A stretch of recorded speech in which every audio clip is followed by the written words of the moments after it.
Long commitment लेना चाहिए? देखिए, अडानी एंटरप्राइजेस में स्लाइटली डाइवर्जेंस है, स्लाइटली प्रॉफिट बुकिंग हो सकती है, लेकिन अगर चार्टिकली कुछ बड़ा और अच्छा मुंह दे सकता है वो है अडानी पोर्ट। देखिए, अडानी पोर्ट में इसमें 740 का एक क्लस्टर था, रेजिस्टेंस था, जो इसमें कल तोड़ा और इसका ब्रेकआउट होने के बाद इसमें एक अच्छी रैली मिली। इसके लिए आज के लिए इंपॉर्टेंट लेवल होगा 765 फ्यूचर में। 765 अगर ये खुलते ही मेंटेन करता है तो it's a clear cut by. एक 10 रुपए का स्टॉप लॉस मेंटेन करे। इसका जो नेक्स्ट पड़ाव रहेगा, नेक्स्ट टारगेट रहेगा, वो रहेगा करीबन 790 से 800। तो मुझे लगता है अगर दो में से एक चुनना है तो अडानी पोर्ट। अदानी पोर्ट्स पर आपको एक शानदार खरीदारी की राय आती हुई दिख रही है।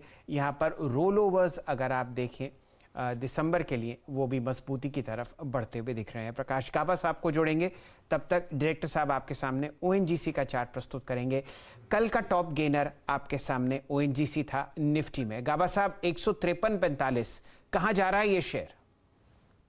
लगता है कि आपको मिलना चाहिए ओएनजीसी में, क्योंकि जो इसका बेसिकली जो लार्जर टर्म चार्ट स्ट्रक्चर है वो अच्छा है, बुरा नहीं है।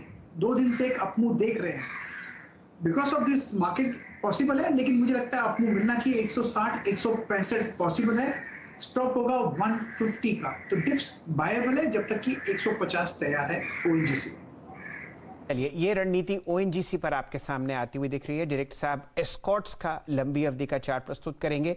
आप देख रहे हैं कि ब्रॉडर मार्केट्स में आपको कमजोरी दिख रही है, लेकिन ये काउंटर मजबूती से पिछले 2 या 3 दिन पर आपको कंसोलिडेट करता हुआ दिखेगा। ये रिकॉर्ड हाइज के ही लेवल्स हैं, 1831 1840 के आसपास। सतपुते साहब, चार्ट्स क्या कहते हैं एस्कॉर्ट्स के? अक्सर ये काउंटर आपको एफएनओ बैन में दिखेगा, तो कार्यशाली जो होगी वो कैश में ही होगी। सर जी, यहाँ पे एक आप कह सकते हैं कि एक बेयर ट्रैप सिचुएशन थी लास्ट वीक, और वहां से एक रैली देखी। हालांकि 1750 इसके लिए इंपॉर्टेंट लेवल रहेगा as far as the technical is concern and as far as the trade is concern. हालांकि ये अनचार्टेड टेरिटरी में है, ब्लू स्काई टेरिटरी में है, तो अपसाइड आप कह सकते हैं कि प्रोबेबली ये 1800 के ऊपर एक शॉर्ट कवरिंग दे सकता है, 1850 1860 तक। काउंटर में जबरदस्त स्ट्रेंथ है, यहाँ पे काउंटर शॉर्ट बिल्कुल नहीं होगा, सामने एक्सपायरी है, तो मुझे लगता है यहाँ पे बायस पॉजिटिव रखे। रही बात आज की, तो इसका स्टॉप लॉस होगा 1780 का, तो 1780 के स्टॉप लॉस के साथ बायस पॉजिटिव रखे। प्रोबेबली एक शॉर्ट कवरिंग टिक आएगा 1840 1850 तक। ओके, ये एस्कॉर्ट्स पे आपका टेक था। याद रखिएगा, एक बहुत सब्सटेंशियल मूव इस स्टॉक में हमने देखा है लास्ट वीक ही और इस वीक भी। अब आते हैं एक और महत्वपूर्ण पहलू पे, और वो है गोल्ड। याद रखिएगा, स्ट्रॉन्ग डॉलर इंडेक्स के मूव को देखिए आपकी स्क्रीन पर, और जो मूव 28-29 अक्टूबर से गोल्ड में शुरू हुआ था वो फिजल आउट हो गया। अगर आप देखें 15 नवंबर से लेकर 20 नवंबर के बीच की रेंज में आने के बाद स्ट्रॉन्ग डॉलर अगर आप देखें इसका इम्पैक्ट पड़ रहा है कहाँ। अगर आप देखें हम 50,000 की तरफ बढ़ रहे थे, 47,456 का स्तर है। अगर आप देखें गोल्ड एमसीएक्स का आपकी स्क्रीन पर अब आप लेके आइए इसके बाद जरा मुथूट फाइनेंस का चार्ट है। मुथूट फाइनेंस के चार्ट को याद रखिएगा, मैं अभी तो आपके सामने कोई रिस्क प्रेजेंट नहीं कर रहा हूँ, लेकिन एक महत्वपूर्ण पहलू है वो याद रखिएगा। इसमें 2 जून को एक ब्रेकआउट आया था मुथूट फाइनेंस में। 2 जून को जब ब्रेकआउट आया था, उसके बाद ये ब्रेकआउट आया था 1371 के प्राइस पे। 1371 के प्राइस के बाद जनाब ये स्टॉक चला गया 1720 पे। आप एक टाइम फ्रेम नोट कर लीजिए, और वो है 2 जुलाई 2020 से लेकर अब तक। आप इसके चार्ट को 2 भाग में बाइफरकेट कर सकते हैं, डिस्ट्रीब्यूट कर सकते हैं, स्ट्रेंथ और वीकनेस। राजेश जी, आप मुथूट फाइनेंस को under the impression of gold prices कैसे अप्रोच करेंगे? ये कल 100 डेमा के नीचे क्लोज हुआ है पोस्ट 12 मई 2021। कोई शॉर्टिंग का व्यू या फिर कोई लॉन्ग पुट का व्यू दिसंबर की सीरीज के लिए? और अगर ये जोन वॉलेट होता है 1480 का 1450 का, तो इसका प्राइस प्रोजेक्शन क्या होगा? वीरेंद्र जी, देखिए, मुझे लगता है कि यहाँ पे फर्स्ट ऑफ ऑल ये भी देखना पड़ेगा कि काउंटर में पिछले 5 दिन से लगातार बिकवाली, लगातार प्रेशर है। 1700-1720 का टॉप था, और वहां से वन वे सेलिंग अभी जो ट्रेड हो रहा है वो 1500 पे है। मुझे लगता है यहाँ पे कंडीशनल सेल बनता है। अगर आज ये 1500 के लेवल तोड़ के, ऑलरेडी टूटा हुआ है, लेकिन अगर 1500 के नीचे सस्टेन करना शुरू करता है पहले 10 मिनट में, तो सेल करें 1520 के स्टॉप लॉस के साथ, क्योंकि इन दैट केस 1485 टूटने के बाद जो नेक्स्ट टारगेट बनता है वो 1450 है। तो मुझे लगता है 1450 के लिए अभी भी इसमें सेलिंग ही है। सेलिंग राइज एक बेटर स्ट्रेटेजी होगी, लेकिन स्टॉप लॉस मेंटेन करें 1520 का।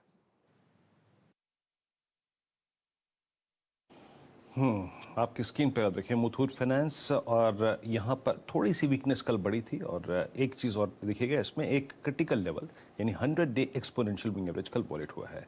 एक स्टॉक और लेके आइएगा GSPL, और जरा इसको जरा चार्ट्स पे लेके आइएगा, उस पर एक प्रकाश सर की राय लेते हैं।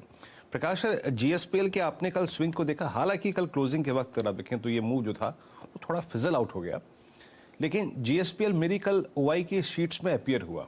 दूसरी बात यह है, ये जो 17 सितंबर से लेके अब तक एक छोटी सी रेंज मेंटेन की है इसने, जो कि 50 डेमा के नीचे और 200 डेमा के ऊपर है। कल उसका एक अटेम्प्ट किया इसने ऊपर की तरफ काटने का। आप कैसे अप्रोच करेंगे GSPL को, स्पेशली अबव 315? मुझे इसका चार्ट नहीं मिल रहा, मैं कोशिश कर रहा हूं लेकिन मुझे चार्ट मिल नहीं रहा, तो I will skip it, I am very sorry. Rajesh Satpute साहब को जोड़ते हैं। राजेश जी, भारती एयरटेल पर टिप्पणी कीजिए। अगर आप नवंबर की एक्सपायरी देखें तो निफ्टी का तीसरा सबसे बेहतरीन परफॉर्मर है। कल 781 का ऑल टाइम हाई लगा और काउंटर ने क्लोज 756 पर दिया। क्या ये एंट्री लेवल आपके सामने आया है या भारतीय एयरटेल से परे रहें? नहीं शैल जी, मुझे लगता है इसमें स्ट्रेंथ बनी रहेगी, क्योंकि ये एक बड़ा काउंटर और बड़ा ब्रेकआउट 740 का वो लेवल था जो एक सप्लाई पॉइंट था। हमने इस सीरीज में एक दो बार इस पे बाय भी दिया था, तो मुझे अभी भी लगता है कि ये 740 पे जो पैटर्न बनता है, that's a cup and sauce pattern. हालांकि टॉप पे बना है लेकिन फिर भी पैटर्न तो है, तो 740 के ऊपर बायस पॉजिटिव होगा। इसका जो टारगेट बनता है Shail ji, probably for the next series, that is 820 का इसका टारगेट है। तो मैं यही कहूंगा 740 ये एक अच्छा सपोर्ट होगा, जब भी आपको मिले इस लेवल पे बाय बनेगा।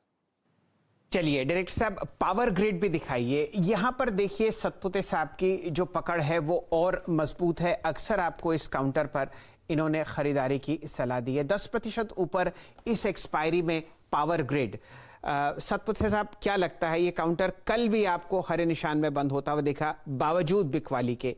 क्या कीजिएगा? हम लोग ऑल टाइम हाई के बहुत ही निकट। चलिए, मुझे लगता है एक बार के लिए तो ये नया ऑल टाइम हाई बना सकता है। इसका जो पहले वाला हाई है वो करीबन 210 के आसपास है। ये मैं कैश के लेवल्स की बात कर रहा हूँ, तो 210 तो मुझे लगता है लगाएगा ये। अभी इसका जो नया सपोर्ट बनेगा वो रहेगा 200, जहां पे सबसे ज्यादा कॉल लेटर पहले खड़े थे। तो मुझे लगता है 200 के सपोर्ट के साथ, इस बायस के साथ आप पॉजिटिव करें, बाय ऑन डिप स्ट्रेटेजी रखें। अगर 200 का प्राइस मिले तो बहुत बेहतरीन होगा। 195 का स्टॉप लॉस होगा, 210 पहला टारगेट होगा, लेकिन पॉसिबिलिटी है, प्रोबेबिलिटी एक नया हाई बनाएगा। तो मुझे लगता है अगले सीरीज के लिए पावर ग्रिड ये आपके बाय साइड के वॉच लिस्ट में होना चाहिए।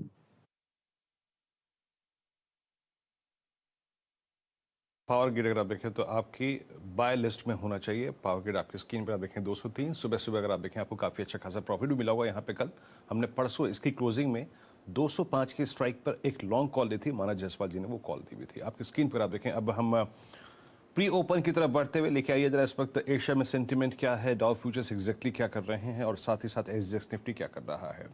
आपकी स्क्रीन पे करीब 17,384 सुबह से अगर आप देखें एक बहुत सीमित दायरे की रेस्ट्रिक्टेड लॉसेस लेकर ट्रेड करता हुआ 26 अंक नीचे।